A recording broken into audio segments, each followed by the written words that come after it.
Entonces Moisés fue ante el Señor y protestó: Señor, ¿por qué trajiste toda esta desgracia a tu propio pueblo? ¿Por qué me enviaste? Desde que me presenté ante el faraón como tu vocero, él se ha vuelto aún más brutal contra tu pueblo, y tú no has hecho nada para rescatarlos.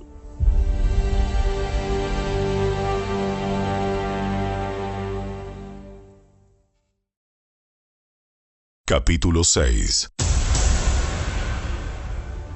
Entonces el Señor le dijo a Moisés: Ahora verás lo que le haré al faraón.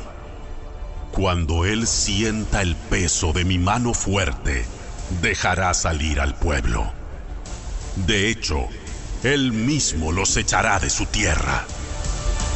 Dios también le dijo: Yo soy Yahvé, el Señor. Me aparecí a Abraham, a Isaac y a Jacob como El Shaddai, Dios Todopoderoso, pero a ellos no les revelé mi nombre, Yahvé. Y reafirmé mi pacto con ellos, mediante el cual prometí darles la tierra de Canaán, donde vivían como extranjeros. Puedes estar seguro de que he oído los gemidos de los israelitas que ahora son esclavos de los egipcios, y tengo muy presente mi pacto con ellos. Por lo tanto, dile al pueblo de Israel: Yo soy el Señor. Te libertaré de la opresión que sufres y te rescataré de tu esclavitud en Egipto. Te redimiré con mi brazo poderoso y con grandes actos de juicio. Te tomaré como pueblo mío y seré tu Dios. Entonces sabrás que yo soy el Señor tu Dios, quien te ha librado de la opresión de Egipto. Te llevaré a la tierra que juré dar a Abraham, a Isaac y a Jacob. Te la daré a ti como tu posesión exclusiva. Yo soy el Señor. Así que Moisés le dijo al pueblo de Israel lo que el Señor había dicho, pero ellos no quisieron escucharlo más porque estaban demasiado desalentados por la brutalidad de su esclavitud. Luego, el Señor le dijo a Moisés: Vuelve a hablar con el faraón, rey de Egipto, y dile que deje salir de su territorio al pueblo de Israel. Pero, Señor, si mi propio pueblo ya no quiere escucharme, ¿cómo puedo esperar que me escuche el faraón? Soy tan torpe para hablar. Pero el Señor habló con Moisés y con Aarón y les dio órdenes para los israelitas y para el faraón, rey de Egipto. El Señor mandó a Moisés y a Aarón que sacaran de Egipto al pueblo de Israel.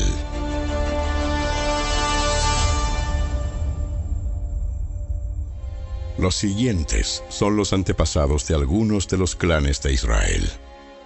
Los hijos de Rubén, el hijo mayor de Israel, fueron Hanoc, Falú, Hezrón y Carmi. Sus descendientes formaron los clanes de Rubén. Los hijos de Simeón fueron Gemuel, Jamín, Ohad, Jaquín, Zoar y Saúl. La madre de Saúl fue una mujer cananea. Sus descendientes formaron los clanes de Simeón. Estos son los descendientes de Leví, tal como aparecen en los registros de familia. Los hijos de Leví fueron Gersón, Coat y Merari. Leví vivió hasta los 137 años.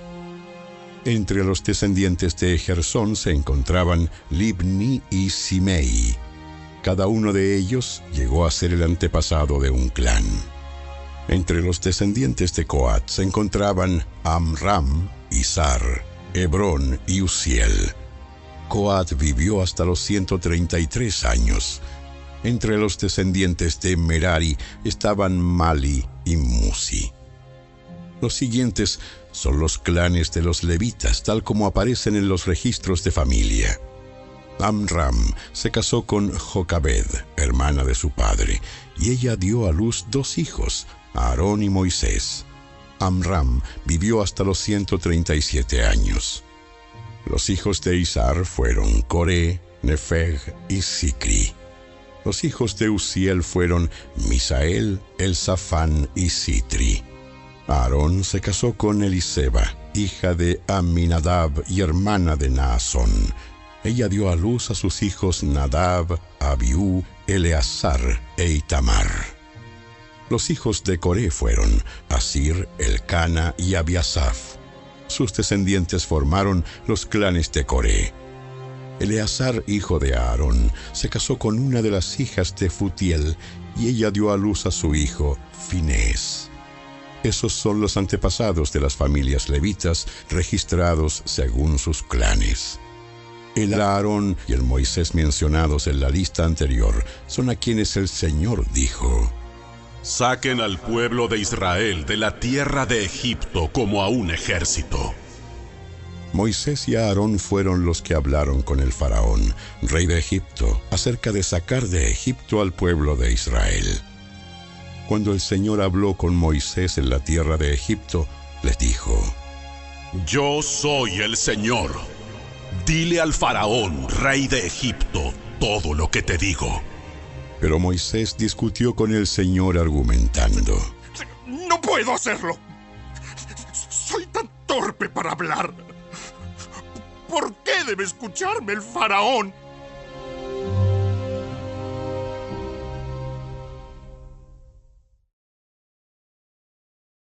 Capítulo 7. Entonces el Señor le dijo a Moisés: Presta mucha atención a lo que voy a decir.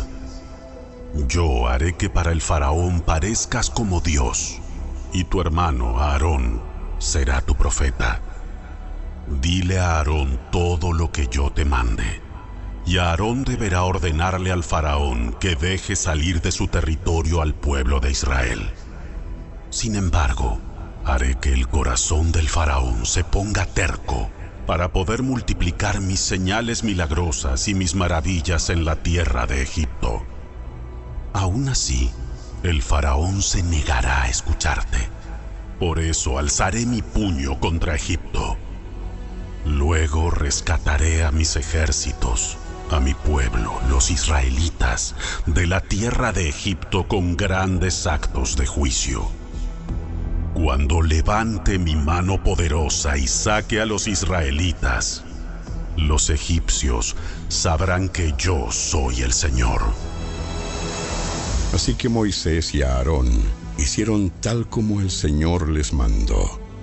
Moisés tenía 80 años y Aarón 83 cuando presentaron sus demandas ante el faraón. Después el Señor les dijo a Moisés y a Aarón: El faraón les dirá: muéstrenme un milagro. Cuando lo haga, dile a Aarón: toma tu vara y arrójala al suelo delante del faraón, y la vara se convertirá en una serpiente. Entonces Moisés y Aarón fueron a ver al faraón e hicieron lo que el Señor les había ordenado. Aarón tiró su vara al suelo delante del faraón y de sus funcionarios. La vara se convirtió en una serpiente. Entonces el faraón llamó a sus sabios y a sus hechiceros, y los magos egipcios hicieron lo mismo con sus artes mágicas. Tiraron sus varas al suelo, y las varas también se convirtieron en serpientes. Pero la vara de Aarón se tragó las varas de ellos. Sin embargo, el corazón del faraón siguió endurecido. Continuó negándose a escucharlos, tal como el Señor había dicho. Luego el Señor le dijo a Moisés: El corazón del faraón es obstinado y todavía se niega a dejar salir al pueblo. Así que irás a ver al faraón por la mañana, cuando descienda al río.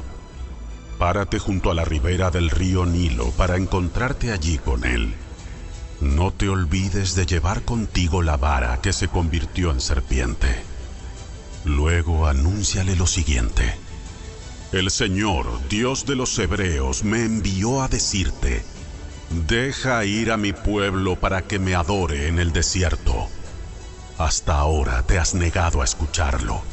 Por lo tanto, esto dice el Señor: te mostraré que yo soy el Señor. Mira, con esta vara que tengo en la mano golpearé el agua del Nilo y el río se convertirá en sangre. Los peces del río morirán y el río apestará, y los egipcios no podrán beber agua del Nilo. Luego, el Señor le dijo a Moisés: dile a Aarón: toma tu vara y extiende tu mano sobre las aguas de Egipto. Todos sus ríos, canales, estanques y depósitos de agua. Convierte toda el agua en sangre. En todo Egipto, el agua se transformará en sangre, incluso el agua almacenada en vasijas de madera y en tinajas de piedra. Moisés y Aarón hicieron tal como el Señor les ordenó. A la vista del faraón y de todos sus funcionarios, Aarón extendió su vara y golpeó el agua del Nilo. De repente, todo el río se convirtió en sangre. Murieron los peces del río y el agua quedó tan asquerosa que los egipcios no podían beberla. Había sangre por todas partes en la tierra de Egipto. Pero los magos de Egipto volvieron a usar sus artes mágicas y también convirtieron el agua en sangre, de modo que el corazón del faraón siguió endurecido y se negó a escuchar a Moisés y a Aarón, tal como el Señor había dicho. El faraón regresó a su palacio y no le prestó más atención al asunto. Entonces los egipcios cavaron en las riberas del río en busca de agua potable, porque no podían beber el agua del Nilo. 7 días pasaron desde el momento en que el Señor hirió el Nilo.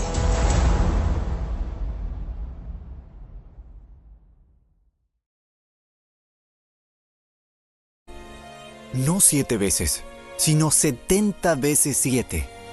Por lo tanto, el reino del cielo se puede comparar a un rey que decidió poner al día las cuentas con los siervos que le habían pedido prestado dinero. En el proceso le trajeron a uno de sus deudores que le debía millones de monedas de plata.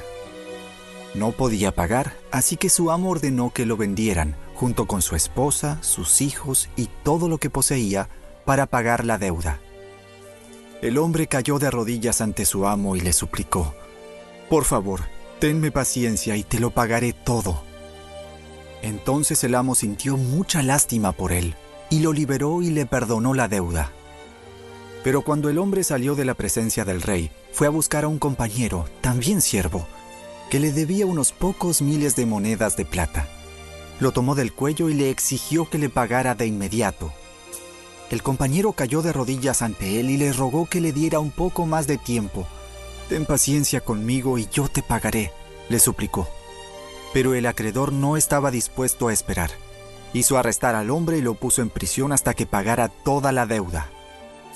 Cuando algunos de los otros siervos vieron eso, se disgustaron mucho. Fueron ante el rey y le contaron todo lo que había sucedido. Entonces el rey llamó al hombre al que había perdonado y le dijo: «Siervo malvado, te perdoné esa tremenda deuda porque me lo rogaste. ¿No deberías haber tenido compasión de tu compañero así como yo tuve compasión de ti?» Entonces el rey, enojado, envió al hombre a la prisión para que lo torturaran hasta que pagara toda la deuda. Eso es lo que les hará mi Padre Celestial a ustedes si se niegan a perdonar de corazón a sus hermanos.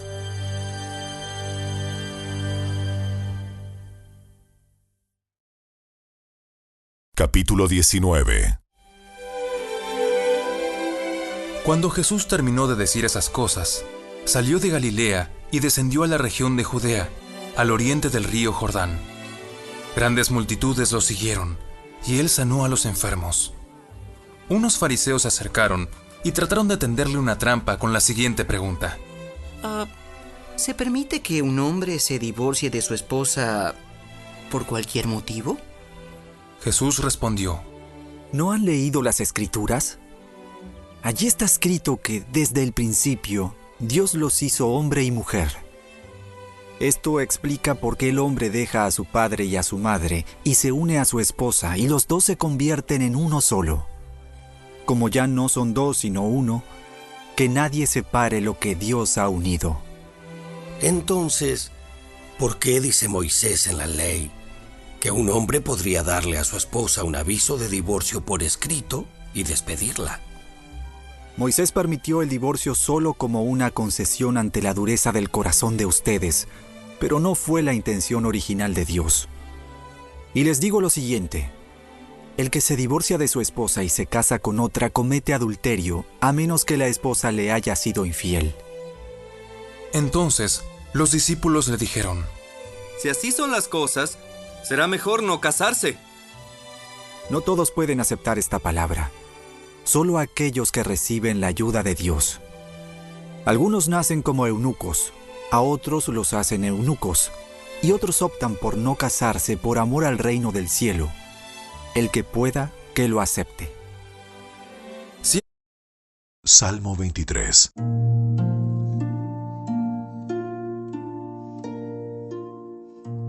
El Señor es mi pastor.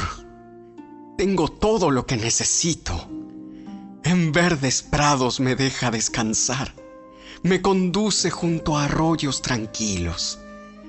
Él renueva mis fuerzas, me guía por sendas correctas y así da honra a su nombre.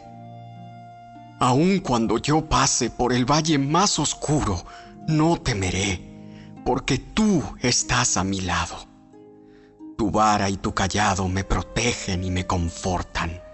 Me preparas un banquete en presencia de mis enemigos.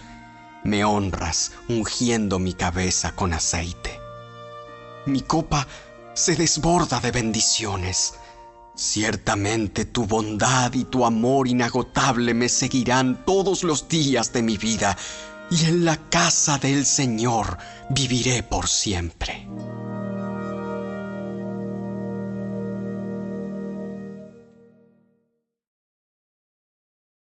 El hombre malvado queda preso por sus propios pecados. Son cuerdas que lo atrapan y no lo sueltan. Morirá por falta de control propio. Se perderá a causa de su gran insensatez.